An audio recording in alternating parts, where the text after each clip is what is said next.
Sudipta, AV নিউজে আপনাদের সকলকে স্বাগত। প্রথমেই চোখ রাখবো নিউজ হেডলাইন্সে।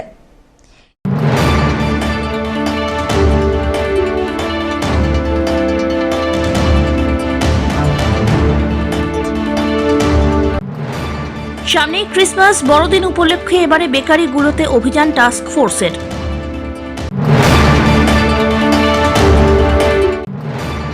উত্তাল বাংলাদেশ, এরই মধ্যে কাজের খোঁজে ভারতে ঢুকে গ্রেপ্তার 2 বাংলাদেশি যুবতী।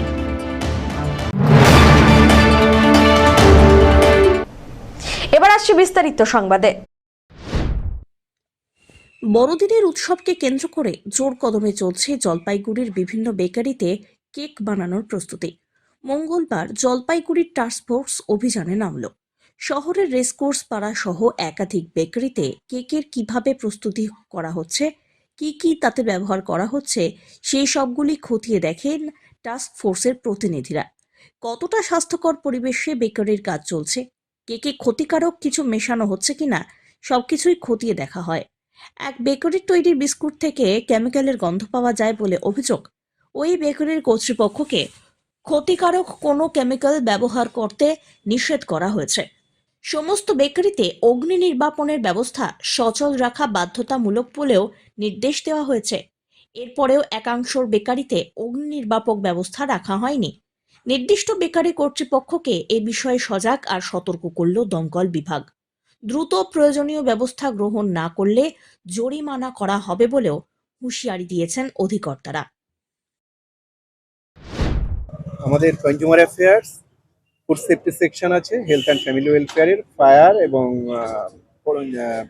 এই জলপাইগুড়ি মিউনিসিপ্যালিটি আছে, লিগ্যাল মেট্রোলজি আছে, সবাইকে নিয়ে এই ইন্সপেকশন চলছে।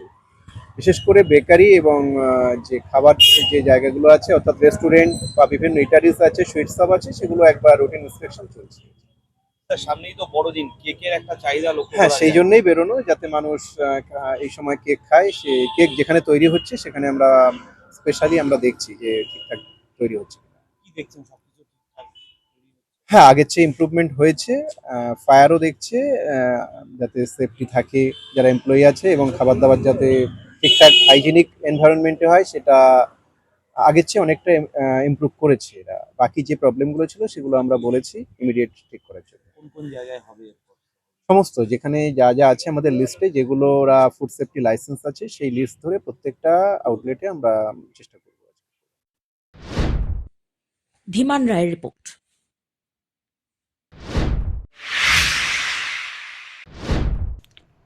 উত্তাল বাংলাদেশ, এরই মধ্যে কাজের খোঁজে ভারতে ঢুকে গ্রেফতার 2 বাংলাদেশি যুবতী। পলাতক দালাল। ভারতীয় এক দালালের মাধ্যমে রাতের অন্ধকারে বেরুবাড়ির সীমান্ত দিয়ে ভারতে ঢোকে বলে খবর। মঙ্গলবার ভোর রাতে গোপন সূত্রে খবর পেয়ে কোনপাকড়ি এলাকা থেকে 2 বাংলাদেশি যুবতীকে আটক করে থানায় নিয়ে আসে কোতোয়ালি থানার পুলিশ। ধৃতদের একজন বাংলাদেশের ময়মনসিংহ আর একজন ফরিদপুর এলাকার বাসিন্দা। পলাতক দালালের খোঁজে তল্লাশি শুরু হয়েছে।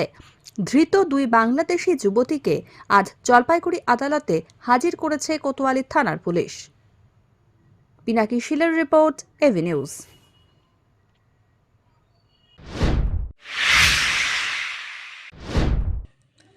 শীতের সকালে তিস্তার সেতুতে মহড়া সীমান্তরক্ষী বাহিনীর। মঙ্গলবার সকালে জলপাইগুড়ি শহর সংলগ্ন তিস্তা সেতুতে জোরদার মহড়া চালালো বিএসএফ। উত্তর পূর্বের সঙ্গে গোটা দেশের যোগাযোগের অত্যন্ত গুরুত্বপূর্ণ মাধ্যম এই তিস্তা সেতু। আপৎকালীন সময়ে এই সেতুকে কিভাবে রক্ষা করা সম্ভব সে বিষয়ে মহড়া চালায় দেশের ফার্স্ট লাইন অফ ডিফেন্স। জওয়ানদের পাশাপাশি ছিলেন উচ্চপদস্থ আধিকারিকরাও। মহড়া প্রক্রিয়ায় সামিল হয় জেলা পুলিশ আর দমকল কর্মীরাও। মহড়া ঘিরে সেতু লাগোয়া এলাকার স্থানীয়দের মাঝে ব্যাপক কৌতূহল দেখা যায়। সেতু সুরক্ষার জন্য প্রতিবারই এই মক ড্রিল হয়, এমনটাই জানিয়েছেন স্থানীয়দের একাংশ। ব্রিজে আজকে বিএসএফ এর পুলিশ এসছে, এটা কি কারণে, কি দেখতে পাচ্ছেন? এখানে মক ড্রিল হচ্ছে বিএসএফ। কিসের মক ড্রিল এটা? এটা যুদ্ধের ট্রেনিং এগুলো। কারা এসছে এটা? বিএসএফ, তারপরে পুলিশ, তারপরে অ্যাম্বুলেন্স, অনেক, তারপরে ফায়ার ব্রিগেড সবই আছে। এটা কখন থেকে শুরু হয়েছে? তো সকালে 8টার থেকে তো এখনো চলছে? হ্যাঁ, কি বোঝা যাচ্ছে, কি দেখতে পাচ্ছেন? দেখতে পাচ্ছি তো ভয় লাগছে, এখন যুদ্ধ ভাব। কেন যেমন যুদ্ধ ভাব কেন? এই বাংলাদেশের সাথে কেচাল হয়েছে। বাংলাদেশ কি মনে হয় কেন? প্রশিক্ষণ নিচ্ছে কিভাবে কি করতে হবে। কোথায় প্রশিক্ষণ নিচ্ছে কোথায়? নিচে ব্রিজের পাশে, তিস্তা ব্রিজের পাশে। বিএসএফ হ্যাঁ, ব্রিজের সুরক্ষার জন্য নাকি কোনো ইয়ে হচ্ছে। পিনাকি শীলের রিপোর্ট।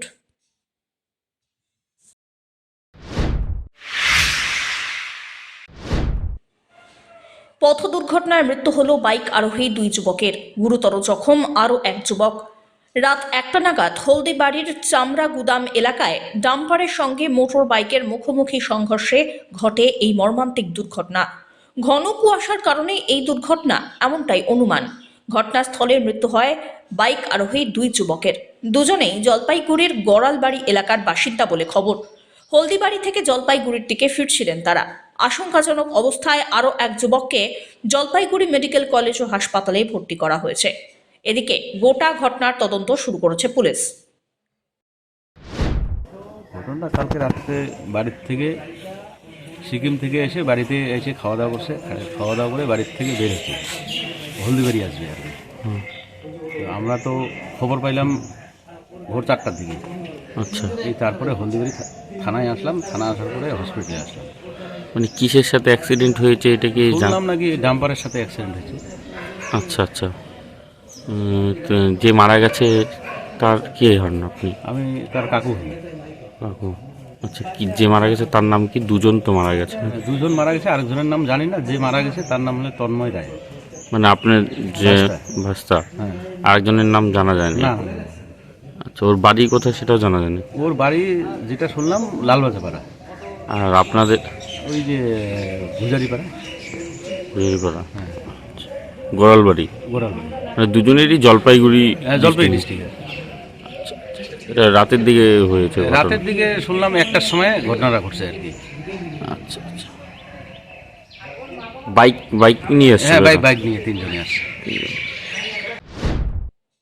পিনাকি শীলের রিপোর্ট।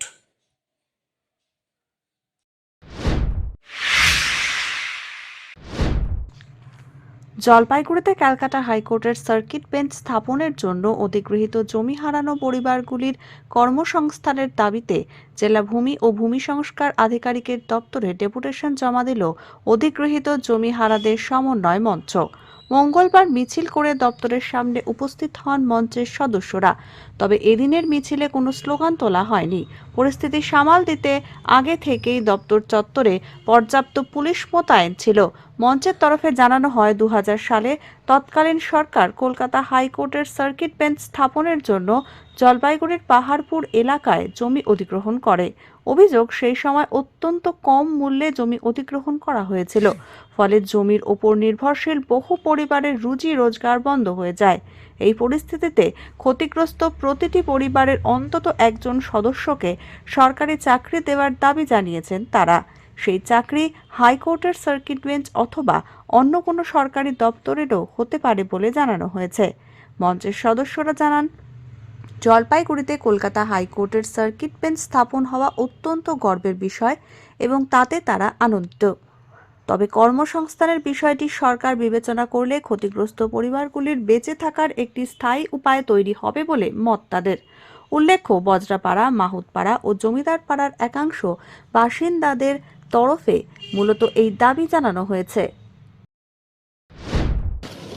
মাহুতপাড়া, বজরাপাড়া, জমিদারপাড়া এখানকার যে হাইকোর্টের জন্য জমি অধিগ্রহণ করা হয়েছিল তৎকালীন 2000 সালে, সেই সময় যখন আমাদের জমি অধিগ্রহণ করে আমরা সেই সময় ন্যায্য মূল্য পাইনি এবং জোরপূর্বক বলা চলে জমি অধিগ্রহণ করেছিল।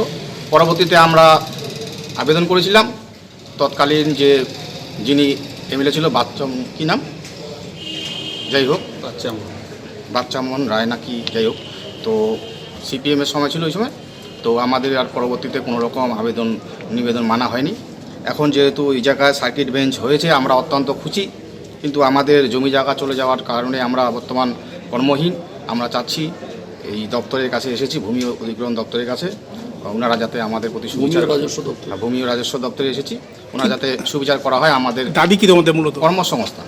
আমাদের আন্দোলন বা সেরকম বড় অন্য কিছু দাবি নেই, আমাদের যাতে কর্মসংস্থানের ব্যবস্থা করা হয় যাদের জমি গেছে পরিবারের সদস্য একজন করে।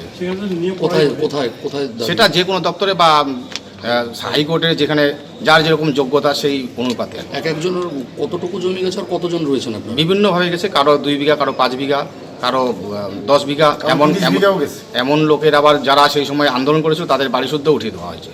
কতজন রয়েছেন আনুমানিক, কত সংখ্যা রয়েছে? 120 জনের মতো। সব্যসাচী মজুমদারের রিপোর্ট, এবি নিউজ।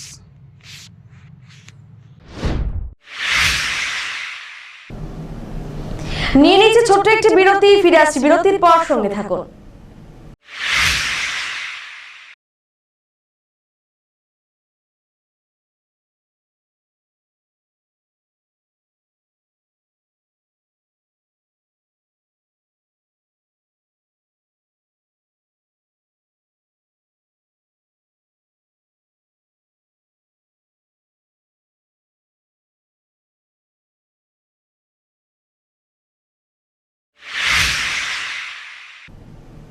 ফিরে এলাম বিরতির পর। পাহাড়ে জিটিএ করা 313 জন প্রাথমিক শিক্ষকের নিয়োগ বাতিলের রায়। হাইকোর্টে বিচারপতি বিশ্বজিৎ বসুর রায়কে চ্যালেঞ্জ জানিয়ে মামলা দায়ের কলকাতা হাইকোর্টের জলপাইগুড়ি সার্কিট বেঞ্চের ডিভিশন বেঞ্চে। মঙ্গলবার সিঙ্গেল বেঞ্চের রায়কে চ্যালেঞ্জ জানিয়ে হলো এই মামলা। বুধবার জলপাইগুড়ি সার্কিট বেঞ্চে তপব্রত চক্রবর্তী, বিশ্বরূপ চৌধুরীর ডিভিশন বেঞ্চে এই মামলার রায়দান হতে চলেছে বলে জানিয়েছেন সরকারি আইনজীবী। আমরা যে আপিলটা করেছিলাম তাতে অনারেবল জাস্টিস বিশ্বজিৎ বসুর যে অর্ডার, সেই অর্ডারটাকে চ্যালেঞ্জ করে আপিল করেছিলাম। আপিলে আমরা স্টে অর্ডার চেয়েছি। স্টে অর্ডারে আমাদের পক্ষ থেকে আমাদের যা বক্তব্য বলেছি, সরকারের বক্তব্য বলেছে, যারা রিট পিটিশনার তারাও তাদের বক্তব্য বলেছেন। জজ সাহেবরা সকলের বক্তব্য শুনেছেন। আগামীকাল সকালবেলা 10:30টায় এই জাস্টিস বাসুর অর্ডারটা স্টে করবেন কিনা সেই অর্ডারটা প্রনাউন্স হবে। রায়দান এটা মূলত 313 জন জিটিএ এরিয়াতে যে 313 জন টিচারের নিয়োগ সংক্রান্ত। দেখুন, জিটিএর মামলাতে আপনারা সবাই জানেন যে অনারেবল জাস্টিস বিশ্বজিৎ বাসু তার ডিসেম্বরের অর্ডারে 313 জন যারা ভলেন্টিয়ার টিচার্স কে রেগুলারাইজড করা হয়েছিল সেটাকে উনি সেই মেমোটাকে, স্টেট গভর্নমেন্টের মেমোটাকে সেট অ্যাসাইড করে দিয়েছে। আমাদের স্টেট গভর্নমেন্টের হয়ে আমাদের লার্নেড অ্যাডভোকেট জেনারেল রিপ্রেজেন্ট করেছে শিশু বন্দ্যোপাধ্যায় এবং আমিও ছিলাম। সেখানে আমাদের স্ট্যান্ডটা খুব ক্লিয়ার আমরা বলেছি। আমরা অলরেডি 2017 সালে আমরা 427 mostly by a cabinet decision তাদেরকে আমরা রেগুলারাইজড করেছি ইন 2017 ক্যাবিনেট ডিসিশনে এবং ফিনান্স কনকারেন্ট নিয়ে। দেন দেয়ার আফটার এই 313 জন লেফট আউট ছিল। Subsequently list was forwarded by the DI. সেটা আমরা কন্টেমপ্লেট করছিলাম যে এই 313 জনকেও কিভাবে রেগুলারাইজড করা যায়, এবং সেটা এখনো ক্যাবিনেট সেই সম্বন্ধে 313 সম্বন্ধে কোনো ডিসিশন এখনো পর্যন্ত নেয়নি। কিন্তু প্রিন্সিপালি আমরা রাজি ছিলাম যে 313 জনকে রেগুলারাইজেশনের পক্ষে। এবার যতক্ষণ না পর্যন্ত ক্যাবিনেট ডিসিশন হচ্ছে এবং ফিনান্স কনকারেন্স হচ্ছে ততক্ষণ পর্যন্ত তো কারো টিচারকে অ্যাপয়েন্টমেন্ট বা fresh appointment or regularise whatever সেটা কিছুই করা যায় না। সেটা আমরা যেমন অনারেবল সিঙ্গেল জাজের কাছে ঠিক এফিডেভিট দিয়ে আমরা বলেছি, ঠিক সেরকম ভাবে আমরা একটা কমিটি কনস্টিটিউট করেছিলাম 2023-তে। সেই কমিটিও এবং একটা রিপোর্ট দিয়েছে, সেটাও সিঙ্গেল জাজের অর্ডারে সেটা রিফ্লেক্টেড আছে। তো দিস ইজ দি স্ট্যান্ড। আমরা আজকেও এই ডিভিশন বেঞ্চে লার্নেড এজি ঠিক এই কথাই বলেছেন এবং আমাদের এই কাগজগুলি আমরা দেখিয়েছি। আদালত কি বলবে? আদালত কালকে সকাল 10:30টায় এটার অর্ডার দেবে। পিনাকি শিলের রিপোর্ট।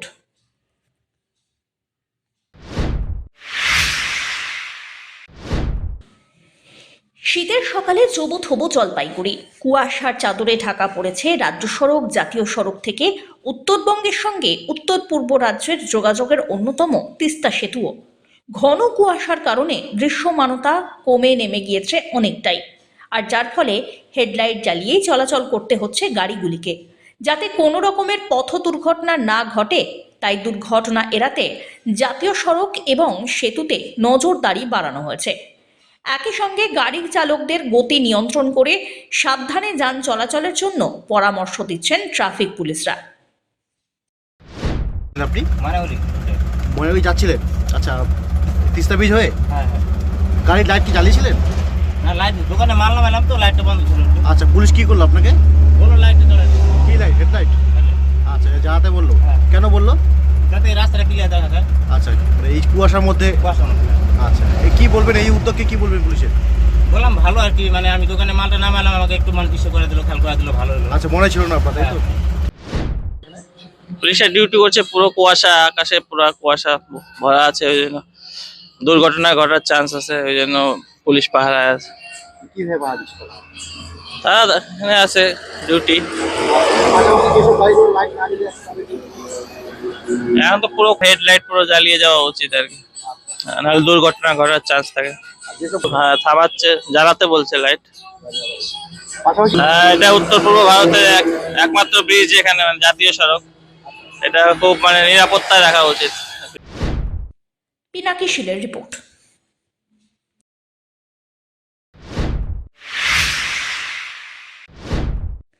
আমাদের পাড়া আমাদের সমাধান প্রকল্পের আওতায় প্রায় 60 লক্ষ টাকার 28টি উন্নয়নমূলক কাজের শুভ শিলান্যাস করলেন এসসি এসটি ওবিসি সেলের জেলা সভাপতি কৃষ্ণ দাস। সোমবার জলপাইগুড়ি সদর ব্লকের পাহাড়পুর গ্রাম পঞ্চায়েতের ডেঙ্গুয়াঝাড় এলাকায় রোড স্টেশন সংলগ্ন জলাদিপাড়ায় এই কর্মসূচির আয়োজন করা হয়। এই দিনের নারকেল ফাটিয়ে অনুষ্ঠানের আনুষ্ঠানিকভাবে কাজের সূচনা করলেন কৃষ্ণ দাস। সঙ্গে উপস্থিত ছিলেন পাহাড়পুর গ্রাম পঞ্চায়েতের প্রধান এবং অন্যান্য অতিথিরা। কৃষ্ণ দাস জানান, পাড়া এলাকায় রাস্তাঘাট, পানীয় জল, কালভার্ট সহ বিভিন্ন পরিষেবা উন্নয়নের কাজ দ্রুতই সম্পন্ন করা হবে। এই কর্মসূচি ঘিরে স্থানীয় বাসিন্দাদের মধ্যে উৎসাহ ছিল চোখে পড়ার মতো। আজকে আমাদের কর্মসূচি হচ্ছে আমাদের পাড়া আমাদের সমাধান, যে কর্মসূচি মাননীয় মুখ্যমন্ত্রী মমতা বন্দ্যোপাধ্যায় উদ্যোগ নিয়েছিলেন, তারই শিলান্যাস আজকে আমরা করলাম, উদ্বোধন করলাম। যে আজকে আমাদের 28খানা কাজ, যেটা 30 লক্ষ টাকা দিয়ে হচ্ছে। তার মধ্যে বিভিন্ন ধরনের কাজ আছে, রাস্তা আছে, কালভার্ট আছে, পানীয় জল আছে, এরকম কাজ আজকে আমরা এখানে উদ্বোধন করলাম। টোটালি পাহাড়পুরের মধ্যে 28টা প্রকল্প আমরা উদ্বোধন করলাম। 60 লক্ষ টাকা। আমাদের পাড়া আমাদের সমাধান পাহাড়পুর গ্রাম পঞ্চায়েতের বিভিন্ন বুথের কাজ এখানে আছে, যেটা আমরা একযোগে উদ্বোধন করলাম। পানীয় জলের কাজ আছে, রাস্তার কাজ আছে, কালভার্টের কাজ আছে, এরকম বিভিন্ন কাজ নিয়ে আজকে আমরা এখানে উদ্বোধন করলাম। এটা খুব তাড়াতাড়ি কমপ্লিট হবে। এটা যে সময়সীমা আছে তার আগেই আমরা এটাকে শেষ করব, কারণ কাজগুলো বেশি বড় কাজ না, ছোট ছোট কাজ। কারণ এটা হচ্ছে প্রত্যেকটা পাড়ার যে সমস্যা, সেই সমস্যার সমাধানের জন্যই কাজ। অতএব এই কাজ বেশি সময় লাগবে না, হয়তো খুব বেশি হলেও 30 দিনের মধ্যে কমপ্লিট হয়ে যাবে। সব্যসাচী মজুমদারের রিপোর্ট।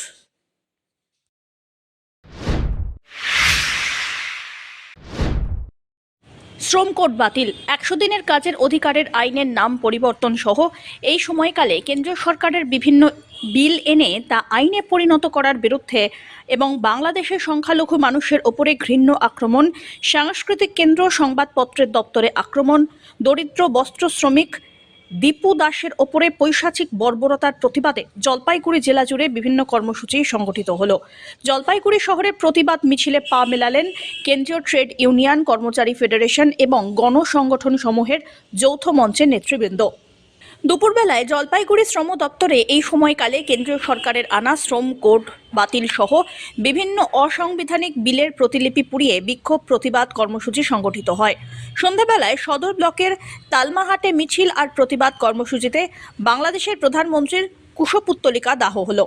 ধূপগুড়ি এবং ময়নাগুড়িতে বিক্ষোভ সভা হয় শ্রমিক, কৃষক, ক্ষেত মজদুর যৌথ মঞ্চের ডাকে। কর্মসূচিগুলিতে নেতৃত্ব দেন সিআইটিইউ রাজ্য সম্পাদক জিয়াউল আলম, শ্রমিক নেতা পীযূষ মিশ্র, কৃষক নেতা জিতেন দাস, সারা ভারত কৃষক সভার জলপাইগুড়ি জেলা সম্পাদক প্রাণগোপাল ভাওয়াল, শ্রমিক নেতা তুষার বসু, সুহাসিস সরকার, জ্যোতিপ্রকাশ ঘোষ, অপূর্ব রায় কর্মচারী এছাড়াও অন্যান্যরা।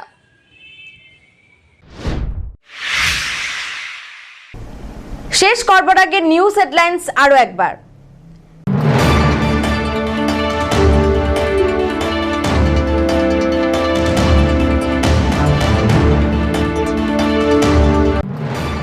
সামনেই ক্রিসমাস বড়দিন উপলক্ষে এবারে বেকারিগুলোতে অভিযান টাস্ক ফোর্সের।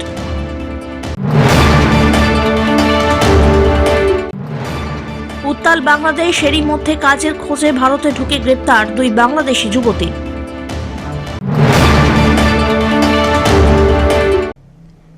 এখনকার মতন এভি নিউজ এ পর্যন্তই। পরবর্তীতে আসছি আরো সংবাদ নিয়ে। দেখতে থাকুন আমার ভিশন। নমস্কার।